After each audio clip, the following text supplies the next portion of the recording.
丈夫以公婆忙碌为由，让我辞职在家照顾女儿。女儿3岁时，他就突然提了离婚。后来我才知道，他在外面早就有人了，扑到3岁才离婚，只是为了抢抚养权。我没有工作，抢不到抚养权，魂不守舍出了车祸。在睁眼，我重生回了女儿出生的这天，在女儿的啼哭声中，我醒了过来。老公程维正小心翼翼地抱着女儿，整个人乐开了花。我冷冷地盯着他，胸腔不断有恨意翻滚。前世，女儿陈盘盘出生后，他以女儿为人照顾为由，让我辞去国企的工作，专心在家待晚。好不容易把盼盼拉扯到3岁，我总算能松口气，他却突然提了离婚。他说他的下属王小丽怀了他的儿子，让我早点给他腾地方。我怒火中烧，立马带着女儿搬了出去。他却一纸诉状，将我告上法庭起诉离婚。我没有工作，而他又刚刚升职，前途一片大好，法院自然将盼盼的抚养权判给了他。眼睁睁地看着女儿哭着喊着被陈伟拉走，我心如刀绞，魂不守舍地走出法院大门，却被一辆货车撞飞了出去。还没来得及送去医院，我就没了呼吸。我无父无母，看在4季无义的份上，陈伟以丈夫的身份出去了谅解书。等我死后才知道，司机是王小丽找来的，为了是防止我分走陈美的婚内财产。后来陈伟把盼盼的抚养权抢走，却没有善待她，吃不饱穿不暖，从小就要洗衣做饭照顾弟弟。陈伟宁愿看着她饿着肚子，也不给她任何零用钱。上初中，别人家的孩子都面色红润，而盼盼面黄肌瘦的，一副营养不良的样子。初中毕业就被王小丽送去的技校，毕业后去流水线上做承包，挣的钱还要全部上交给她。等过了18岁，陈伟把她卖给了老家村里的一个光棍，收了笔彩礼，就让她自生自灭了。想到这，心脏泛起细细密密的疼痛，喉咙像是被什么东西堵住了，让我喘不上气。好在老天有眼，让我重生了回来。这一时，我定会护盼盼衣食周全。那边的陈伟还在还天洗地，我深吸一口气，缓缓开口道：陈伟，我们找个时间去把婚离了吧。他先是一愣，随即倏地拔高声音：谢婉，你又发什么神经呢？从前每他露出蛛丝马迹，我质问他时，他喊得比谁声音都大，被他这么一喊，我就是在理也成了不占理的了。重活一世，我才明白，他哪是嗓门大，分明就是心虚。他声音大，我声音比他喊得更大。我扬声道：你在外面做了什么？你自己心里清楚。我推欢过时间，这个时候他应该已经和王小丽搞上了。隔壁床有几个脑袋探出来，陈伟脸红到了耳根，声音都失了些底气。我做什么了？你瞎说什么呢？你在外面的事，别人都跟我说了。我轻斥声，不急不慢道：之前怀孕怕动了胎气，我一直没跟你计较，现在还在生了，我们这账也该算一算了。谁跟你说的？他脸色降了降，有些心虚的瞥了我一眼，似乎在想着怎么解释。啪！突然间，婆婆冲进来，一巴掌扇在我脸上。她把大包小包随意丢到地上，指着我，声音尖利道：细婉，你发什么疯呢？刚生完孩子就提离婚，是外边有人了吧？上辈子婆婆就帮着陈伟一起欺负我，直到死我才知道，他们一家子一直把我当傻子似的，蒙在鼓里，甚至王小丽生孩子还是她照顾的月子。这死老太婆，我捏紧拳头，想到上辈子的事，我忍无可忍，怒气上头，一巴掌狠狠扇在了她脸上。我没收力道，她一下被打偏了头去，连扎头的皮筋都甩飞了出去，空气里安静离瞬，婆婆彻底愣住了。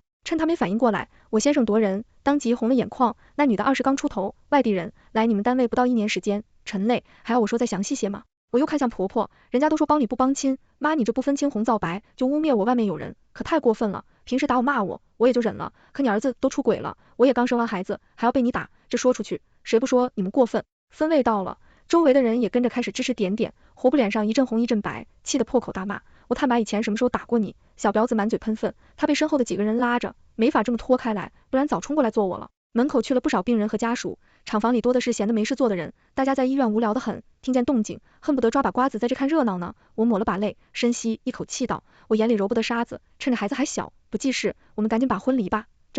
陈维干大的整张脸都红了，他乐乐道：不是，妈，都是误会，是单位是来了个小姑娘，可我们什么事也没有。那你敢把手机给我看看吧？我直都忘了他，之前我从不看他手机，所以他的聊天记录压根没想过要删。一旁的人也高声附和：对呀，要是心里没鬼，把手机给你媳妇看看呗。不太好吧？陈伟压根不敢抬头看在场的人，他耷落着脑袋，眼神躲闪的将手机往身后收了些，有些支支吾吾的，没什么好看的，都是些工作，无聊得很。见陈伟支是死样子，当妈的就算再愚钝，也明白过来是怎么一回事了，头坏呵呵的2声，态度明显软了下来。他拉起我的手，温声说：小婉，你说这是估计就是误会，这样妈回去后替你教训教训他，以后你们俩好好过日子，过几年你再努力，给他生个大胖小子，彻底把他的心收拢住。他又焦急地推了一把陈伟，快，你自己跟你媳妇说。我冷嗤一声，甩开他的手，离婚，这是没商量。谢婉，他深吸一口气，耐心道：我恨的人就是普通同事，你不信的话，要不我把他叫来当面对质。当面对质，我发现了白眼，哪个小三会承认自己是小三？你们是头脑太简单，还是把我想的太简单？那你说怎么办？娃娃可不能生下来就没妈呀！婆婆痛心疾首，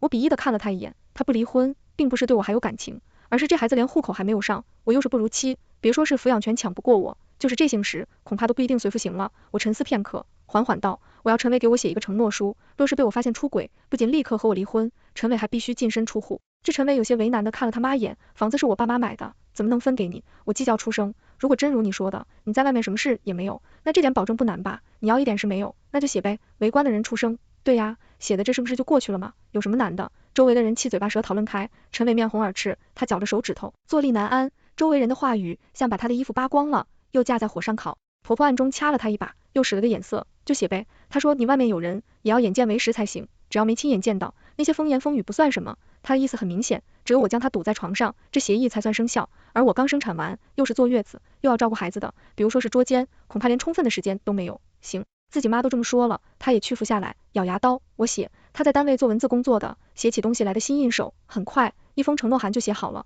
我拿起来读了2遍，没问题后，又朝众人扬一扬，大家帮我一起做见证。如果真被我发现了，他在外面有什么，或者你们见到了，那请第一时间告诉我，到时候我离了婚，请大家吃喜糖。围观的人很快就散了，我给宝宝办了出生证明，随我姓，又以最快速度在医院附近租了个房子，打算出了院就先搬过去。婆婆看着出生证明上的名字，怒不可遏，你是不是想让他跟你加姓，才想这么一出？我笑了笑，乔丁这话说的，这么多人看着呢，要是陈伟真没问题，我自然会给他改姓陈。早上这么一闹，医院有不少双眼睛都盯着，他也不敢再找我麻烦，倒是陈伟竟然一改前态，是无拘惜的招不起我和宝宝来。出院后，他跟我一起搬进了出租屋内，还大包大揽承担了所有家务。若是在前世，我还真以为自己误会他了，可现在我知道，他想把女儿抢走，无非是打算给儿子赚一笔彩礼钱，反正在他看来，他迟早会有儿子，就算我不生，他也会找别人生。趁他在厨房里忙活时，我打开了他手机的定位功能，15天的陪产假，他倒是一点动静都没有，就是连买菜都是网上预约，从不出门，可陪产假结束，他要去上班了。前世他提出离婚时，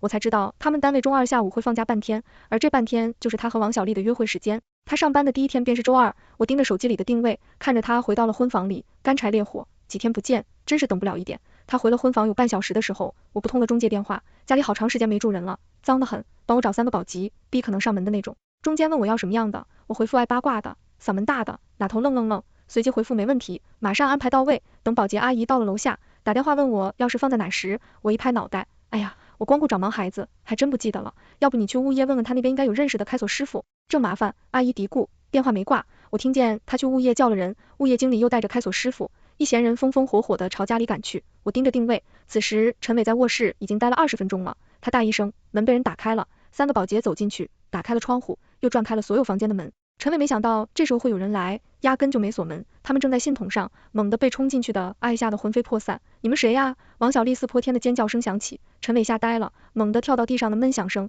混杂着他又慌又恼的叫声传来，你们什么人啊？谁让你们进来的？赶紧出去，再不出去我就报警了。3个保洁阿姨一见这场面，眼冒绿光，当即拿出手机，对这2人一通拍。那保洁阿姨开的免提，亮着嗓门大喊起来，谢女士，不得了了，有对狗男女在你家乱搞呢，你快过来看看啊！就连物业本来开了锁都往回走了，也被这声音吸引着折返回来。陈伟气急败坏，上前就要抢手机，可他还没来得及穿裤子，对保洁阿姨灵活的躲开，手机没抢到，他倒是光着屁股跌在地上摔了个狗吃屎。保洁阿姨见这架势，瞬间跟打着鸡血似的，眼中金光四射，拿出手机给他全方位无死角的拍了照片。陈伟又羞又臊，整个人红得像只煮熟的虾子，他捂住关键部位，伸手打算先把衣服够过来，却被眼疾手快的阿姨一把夺过去，从楼上扔了下去。另一个阿姨索性微信群里开了视频聊天，她后视镜对着陈伟，操着不太流利的普通话，在群里喊话，姐妹们快看哦，有人背着老婆家里乱搞哦，衣服都搞没了哟。陈伟气恼大叫，别拍了，快别拍了，你把手机给我，我给你钱，给钱。阿姨闻言一顿，给多少？陈伟跟他爸一个单位，不过他爸是处级，他是编外岗，每个月就3-4千块工资，就图个钱少是少了一家境，再加上他要养王小丽，所以这些年他身上没什么钱，都是靠我的工资养家。陈丽听阿姨这么说，以为有了希望，顿时喜出望外，3000块，我给你3000块，3000块可是他大半个月的工资呢，他以为给这么多一定够了，谁知阿姨冷笑一声，别以为我不知道你打的什么主意，我收了你钱，你转头再告我个诈骗，那我不得冤死。陈伟连绿的又绿，那你说你想要什么？阿姨啐了他一口，我要让你老婆看看你这副丑样，托阿姨的福，门口已经被人里3层外3层的堵流水泄不通。见我过来，众人纷纷避让开了一条道，我几乎是畅通无阻的冲进去，一进去便狠狠给了他一巴掌。好啊，陈伟，你跟我说去上班，结果在这搞上了，你对得起我，对得起孩子吗？陈伟狼狈的躲在窗帘后面，用不着着身体，一边慌乱道，不是的，谢婉，你听我解释，我完全就是昏头了，我可能是喝多了，认错人了。我悲愤欲绝，险些站不稳，认错人，我们俩1米7，一个1米5，一个长发，一个短发，你跟我说认错了人，你给我出来，藏着掖着的，算什么男人？我扬手，一把将窗帘扯了下来，撕拉一声，陈伟又暴露在了众人的视线下。陈伟涨红的脸，脸上全是屈辱与羞愤，你先把窗帘给我，我斜睨他一眼，啊，他倒是还有点脸，我当没听见，开始捂着脸痛哭，把你妈叫来，我不过了，今天我一定要跟你离婚，老太太就住这附近，电话里听到消息，本来憋了一肚子火，一路小跑过来，打算好好教训我一顿，可谁成想家门口围满了人，他的小火苗顿时熄灭了下去，他脸一阵红一阵白，连帮脱下外套给陈伟披上，又有些不好意思的对着众人道，各位，今天让大家看的笑话，真不好意思，我这儿子平时就经常认错人，我都跟他说了戴眼镜，他就是不听，这样我今天一定好好教训他，大家也都挺忙的，今天就先散了吧。认错了人，那这是什么？我伤心欲绝的从口袋里拿出保证书，陈伟，之前就有人和我说你外边有事，可你那回又发誓，又写保证书的，现在被我抓一个现场，还有这么多人看着，你还怎么解释？我装作抓不稳的样子，把保证书抖了几兜，密码被旁边的邻居大神夺了过去，他眼冒金光，火速看完，又给所有人传递了个遍，我颤抖着手，哽咽道，你求我给你机会，我也同意了，我搬出去，就想图个清静，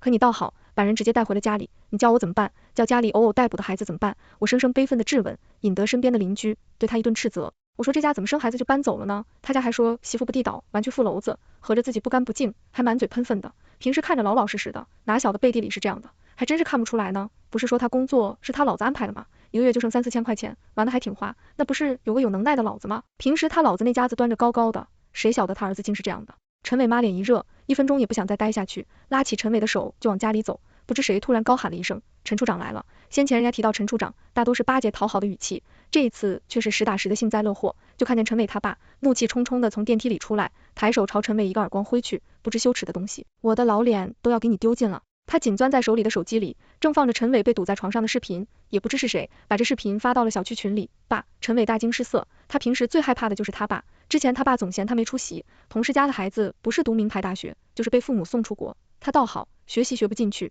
他胆小怕事，死活不愿意出国，最后连高中都没读完就不肯读了，这引得他爸经常对他吹胡子瞪眼。可好在他结了婚，有了孩子，他爸也慢慢的想通了，没能力就成欢喜煞，只要不惹事就好。可谁知他不仅惹了事，还惹出了这么大的事，他平时都是高高在上的，哪里这样丢人过，气得脸色铁青，劈头盖脸对陈伟一顿臭骂，出什么东西，老子当初要是知道你这么玩样，当时就该掐死你。陈伟吓得哆嗦，爸，我错了，是我一时滚心窍了，我保证绝对没有以后了，我以后一定和谢婉好好过日子。他爸在气头上，怒视他道，你求我有什么用？你自己和谢婉说，他要是不原谅你，从今以后我就没你这个儿子。陈伟吓白了脸，他的钱、工作、燕子都是他爸给的，离了他爸，他什么也不是。他哐哐一下在我面前跪了下来，抱着我的腿就开始痛哭流涕，谢婉，你原谅我好不好？我保证从现在开始就跟他断了，这次是他主动的，是他勾引我的，我就是被他骗了，着了道了，我以后绝对不敢了。你放屁！王小丽尖声叫道，你之前怎么跟我说的？你说和你在一起，你爸能给我转正，现在倒是我勾引你的了。陈伟，你还有没有良心？闭嘴！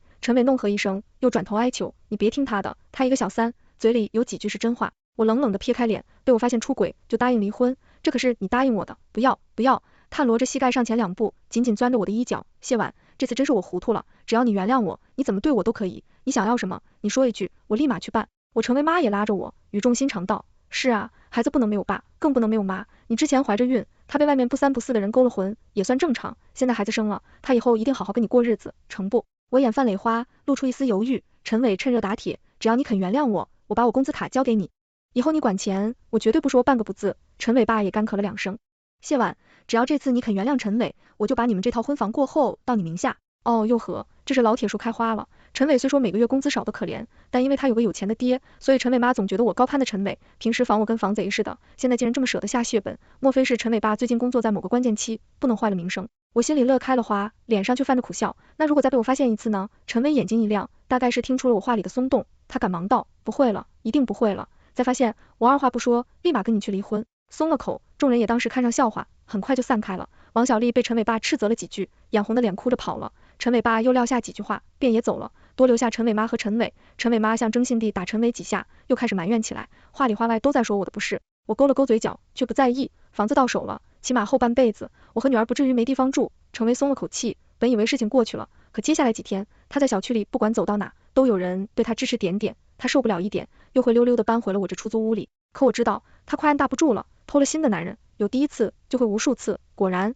在我盯着定位的第60天，我将他进了单位的会议室，在里面待了2个小时才出来。第二天又进到了会议室里，我勾了勾嘴角，这不又得人到我出马了吗？我立马打了个车，直奔他们单位而去。路上，我特地买了些蛋糕、奶茶什么的。等到了单位，我招呼着大家过来吃下午茶，因为买的比较多。前台小妹灵机一动，嫂子，要不我先给您放会议室去吧，待会我教他们自己去会议室里去。我擦了擦了额头的汗水，随意道，嗨，费那是干啥？一起叫过来，大家花10分钟，热热闹闹的吃个下午茶呗，就当放松放松了。前台小妹效率很高，没一会，乌泱乌泱的，有几十号人朝会议室这走来。我趁这个时候，用饭夹悄悄别开了会议室的门。里面2人此时正在信口上，隔着门都能听见里面令人面红耳赤的声音。看那些个整日闲着没事就爱八卦的人都到差不多了，我毫不犹豫地转开了会议室门把手，桌上的2人不着骗驴，正往我的楼在一起搞成人运动。推门进去的那一刻，几乎是同一时间，王小丽尖叫一声，慌忙捂住自己的胸口。谢晚，陈薇瞳孔震惊，她连滚带爬的从王小丽身上下来，手忙脚乱拿衣服就给自己穿上。不过她爬下来时，下意识的一个抬手，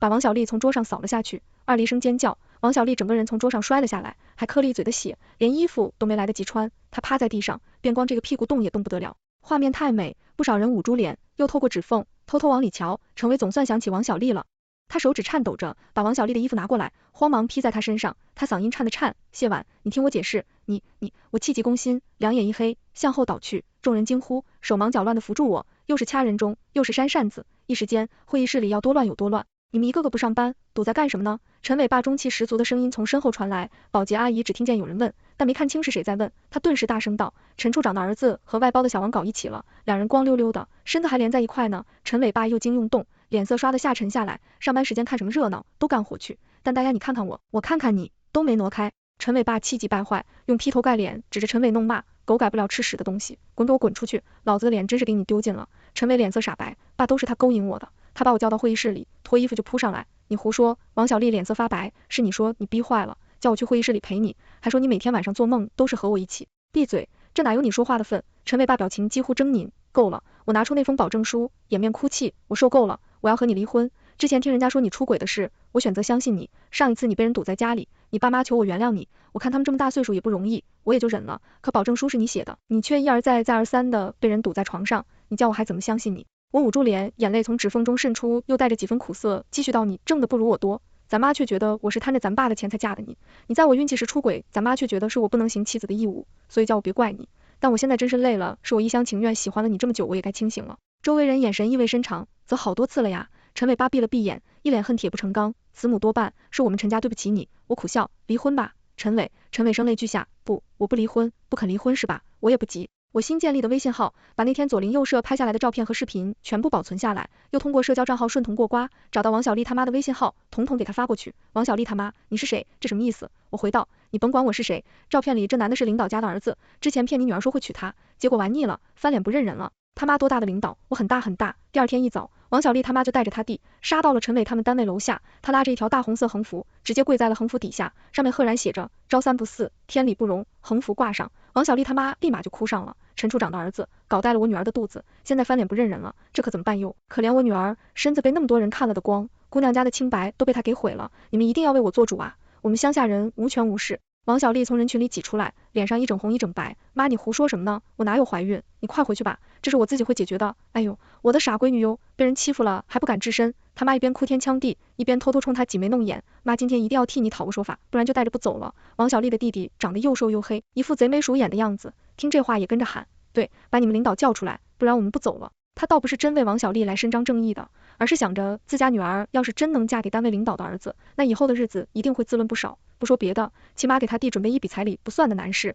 王小丽默默地缩回手，虽说他妈是为了弟弟的彩礼钱来的，可他也是真的想趁此机会嫁给陈伟。不知道是谁通知了陈伟爸，他从楼上下来，沉着脸上前道，这位女士有什么话我们进去说。王小丽他妈眼睛都不屑于抬，找你们领导来，我跟你们领导说，陈伟爸，我是陈伟的爸爸，这是你跟我谈最合适。王妈眼睛滴溜溜转了几圈，又嘿嘿道，那行，我要找的人就是你。我跟你说，也不知道他们几人在里面谈了什么。王妈出来时，口袋里都是鼓鼓囊囊的，应该是陈父给了不少钱。结果第二天，王妈又来了，还是原来的地方，还是相同的位置，来了就直接又跪下了。这次还带了个广播，一跪下，广播就开始循环播放，大致意思是陈家父子欺人太甚，毁了他女儿的清白，结果给点钱就想打发了。他们虽然穷，但不能任由当官的这样欺负。虽然他结过婚，但只要他愿意娶他女儿，他也能不计前嫌的接纳这个二手女婿。陈伟爸恼羞成怒，昨天不是谈的好好的，你们拉钱走人，这事就算了，王妈脖子一梗，那昨天也不知道处长是这么大的官大。陈伟霸气的哆嗦，除了结婚，还有没有别的办法能弥补小王的？王妈，没了，不结婚，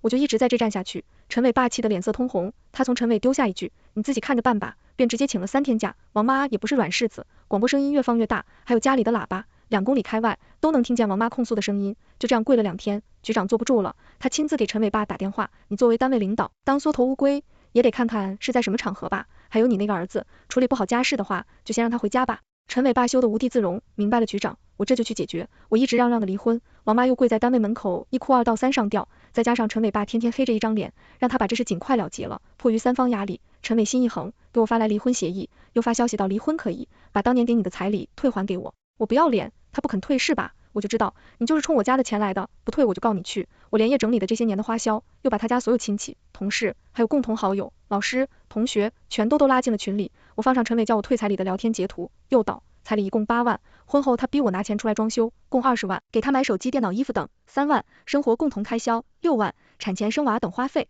2万。我也不占你便宜，后面2样我们，这么算，你还到欠我19万，赚钱吧。群里满满500人，消息发出去，刚开始还只有零星减发几个问号，随即群里热闹起来。靠，这么多年一直花女方收入，还口口声声说女方贪图他家钱，真是人丑多作怪，孩子都生了还要退彩礼，那不得跟他要点精神损失费？自己犯错在先，还这么理直气壮，真是吐了，怎么跟这种人做同事啊？他把跳出来艾特他，别动人现眼了，快把钱给小谢转过去。权力的议论还在继续，他又赶忙道，小谢，这次的是陈伟不对，我做父亲的替他向你道歉，你们那套婚房就当是弥补你的，以后每个月的抚养费肯定也不会少了你的，19万很快到账，我也不跟他再好了，密码和他去了民政局。离婚证到手后，我带着女儿搬进了婚房里，因为左邻右舍的人都知道我们的事，每次看到我时都少不了跟我八卦，比如离婚后，陈伟爸就叫陈伟从单位辞职了，陈伟爸自己也办了提前退休，可惜了，在单位兢兢业业一辈子，本来还能再生一生，结果这么一闹，他自己也没脸再待下去了。之前周末时总喜欢在小区里遛鸟逗狗，现在连门都不出了。过了2年，又听说王小丽怀孕了，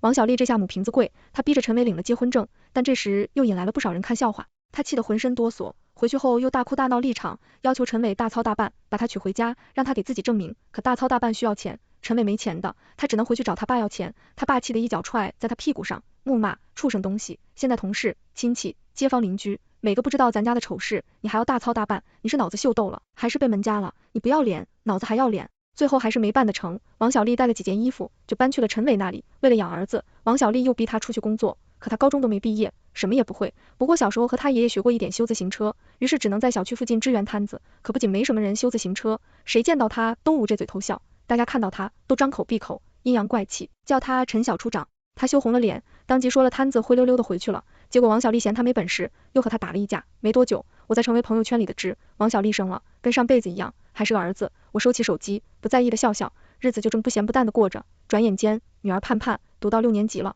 这么多年，我事务具体，细心照顾着盼盼，她也很努力，品学兼优，年年3好学生。我也一直没再和陈伟见过面，因为有个儿子，他倒也没提出过要见盼盼一面。为了的清闲，只要每个月的抚养费不少就行。到了6年级出国考成绩的这天，学校通知家长去开个家长会，家长会后，老师把我单独留了下来。他赞叹道，谢盼盼真是个优秀的孩子，平时就很努力，这次的模考成绩尤为亮眼，现在就连9中都想盼盼免试入学呢。我心中一动，9中是民办第一，若是能上这所学校，相当于半条腿踏进了985大学的大门。他又道，但他们得知还有几所公办初中，也想提前招入盼盼，所以9中说了，有什么要求你们尽管提，他们能满足的一定会尽力去满足。我尽管在开心，可还是得尊重盼盼自己的意愿，便和老师道了谢，又说回去想一想再给回复，就先离开了。如果定年级时听见里面传来斥责声，一个老师正对着家长说教，陈涛天成绩不好也就算了，还拉帮结派，整天和高年级的人混在一起，专门去定年级内收保护费。现在班里那些家长都要求陈涛天换班，我们做老师的只能劝长，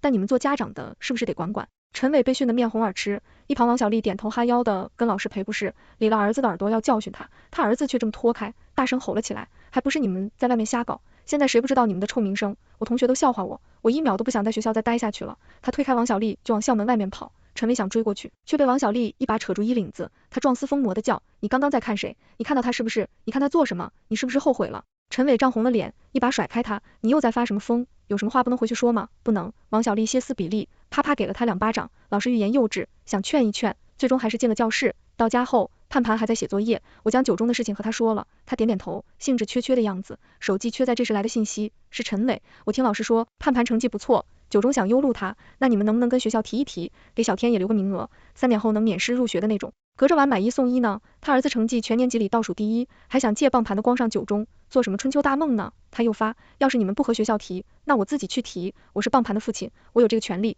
我气得咬牙，这么多年，他压根都没想这件棒盘一念，这时候需要他了，倒是想起来了，我轻嗤一声，没回他。可过了1个月，他就将我移植诉状高商法庭。法庭上，陈伟闷着头，一声不敢吭。倒是陈伟妈大放厥词，说这么多年没见着盼盼，她每天都在想他，现在女儿也到了能自己选择父母的年纪，她想把盼盼接走。她还提供了陈伟爸每个月退休工资的流水，以此证明能给他更好的生活。不要脸！我怒火中烧，女儿这么多年一天没离开过我，现在好不容易拉扯大的戏，我绝不允许她摘桃，盼盼也一定不会跟他爸走的。盼盼这时候却站了起来，他平静道，法官叔叔，我选择和爸爸一起生活。仿佛晴天霹雳，我脑子空了一瞬，不可思议的扬声，为什么？盼盼撇了撇嘴，爷爷退休金好高，他的房子还在学校附近，我跟着你，还得天天被你逼着学习，你没爷爷厉害，在学校被人欺负了，都没人帮我撑腰。再说，妈妈，九中是明白，你有那么多钱给我赌马。陈伟马乐的合不拢嘴，哎呦喂，不愧是咱陈家的大孙女，我眼泪一下子涌了上来。你想清楚，你爸他自己有儿子，跟着他你就毁了，谁知道呢？盼盼静静的看我一眼，这都是你想象出来的爸妈妈，你怎么能恶意揣度人呢？他又和法官郑重道，要是你们不把我判给我爸，我今天就从这里跳下去。我伤心欲绝，上辈子的无力感又铺天盖地的扑面而来，难道是我管教的太严？他早就烦了我了，难道历史要重演一遍？12、3岁的年纪，别的女孩子忙着追星看剧，他整日埋头学习，同学约他出去旅游过生日，他每次也都婉拒了。我经常叮嘱他要好好学习，要出人头地，因为我败过一次，我输不起。可现在想起来，是我逼得他太紧了，我确实没有考虑他的感受。他又转向陈伟，不疾不徐道，我知道，爸爸想让我把弟弟一起带进九中，这没有问题，我可以去和学校说，但我有个要求，爷爷必须给我买套房。王小丽拍案而起，你别太过分，这么多年，陈伟家一共就买了2套房子，都是大户型，一套是婚房，离婚时给了我，另一套他们自住。现在他们一大家子祖孙3代都同住在那套屋子里，以陈伟爸现在的退休工资和存款，恐怕也只将够再买一套的。要是给盼盼买了，陈涛天以后的婚房估计就没着落了。盼盼摇摇头，万一弟弟从九中顺利毕业，我爸再让我滚蛋，那我一点保障也没有。总而言之，现在是弟弟要张我的光，我一个单亲家庭的孩子，没有安全感，要点保障不过分吧？不过分不过分。陈伟妈拍了拍王小丽的手，示意她稍安勿躁。她笑得合不拢嘴，不就是一套房子吗？买就是了，只要能让我大孙子上九中，一套房子算什么？他这话相当于一锤定音，法官自然将盼盼的抚养权判给了陈伟。当天，盼盼别收拾好东西，跟着陈伟离开了。女儿走了，我感觉天都塌了，我一无所有了。我以为我仰头白眼狼，痛哭了几天后，我开始全身心的扑到工作中。可盼盼却没忘了我，他叫陈伟爸，给他买了最新款的手机，隔3差5的在微信上给我发他的近况和照片。陈伟爸也按照承诺，买了套房子放在他名下，房子不大，但因为在学校附近，又是市中心的位置，所以也花了他一大笔钱。更奇怪的是，盼盼每个月还会按时给我打一大笔钱，我问他是什么钱，他也不说，就叫我收下。这样过了3年，中考时，他以全市第1的成绩考入了我们这最好的高中。分数出来的那天，他向法庭提交了诉状，请求变更抚养权。他说，他的亲生父亲经常联合后妈欺负他，叫他承包全部的家务活，做完家务，经常是晚上10点了，还要帮弟弟写作业辅导功课，根本没有自己的时间学习。他还开了社交平台的账号，同步直播抚养权变更的最新进度、中考状元、离异家庭、后妈这3个词条，一下子将他推向了话题中心。每天都有记者在陈伟珠的小区门口蹲着，见到他们出来就挤上去要采访，甚至有人对他们破口大骂。陈伟家顶不住舆论压力，统一把他的抚养权再交还到我这里。他把瞳孔放大，你说什么？你没把小天抱上去？盼盼笑得狡黠，你看我家务做多了，记性都差了。他把几乎是歇斯底里，那你现在去和学校说说，你是中考状元，学校一定会收了你弟弟的。盼盼无辜道，可是现在全国的人都知道我有个蠢货弟弟和坏后妈了，就算我去和学校说，学校也会觉得我是被你们逼的。再说了，九中那么好的学校，你觉得他们会顶着这么多的目光收一个废物进来吗？这3年他在家里的东西也不多，就一堆书，几件贴身的衣服，还有校服。书他不要了，贴身的衣服他嫌小了，校服他更是用不到了，他连个包也没带，就穿着那本房产证径直离开了那个家。在他离开家的那天，陈家爆发了世纪大战。陈涛天因为早早的把牛皮吹出去，大家都知道他要去九中了，现在没得去，被人笑掉了大牙。他的家里不吃不喝闹自杀，连原本能直升的学区的初中也不愿意上了。陈伟喝得酩酊大醉，破天荒的第一次动手打王小丽，不要脸的东西，就是你勾引我，害得我把这么好的日子过成了这样，你这个身子被千万人看过的婊子，当初我就不该上你的当。王小丽也不然大怒，跟他扭打在一起，你难道是什么好东西？谁又没见过你光身子的样子？老娘真是瞎了眼，嫁有你这么温暖费，1分钱没捞着，还被个死丫头耍得团团转。他发起疯来不要命，抄起桌上的酒瓶就往陈伟头上砸，瞬间血从陈伟头上流下来，流得到处都是。陈伟妈刚好过来，看见这一幕，一下子吓晕了过去。等他再醒来的时候，陈伟失血过多倒在地上，王小丽却不见了踪影。他手忙脚乱地把陈伟送去医院，却在路上突然收到王小丽的信息：我走了，儿子送你了，务长。他不仅跑了，还把家里稍微值点钱的东西都偷了带走了。陈伟爸这才想起来报警，可警察说王小丽和陈伟是夫妻关系，老婆偷老公的钱不犯法。陈伟又将王小丽告上法庭，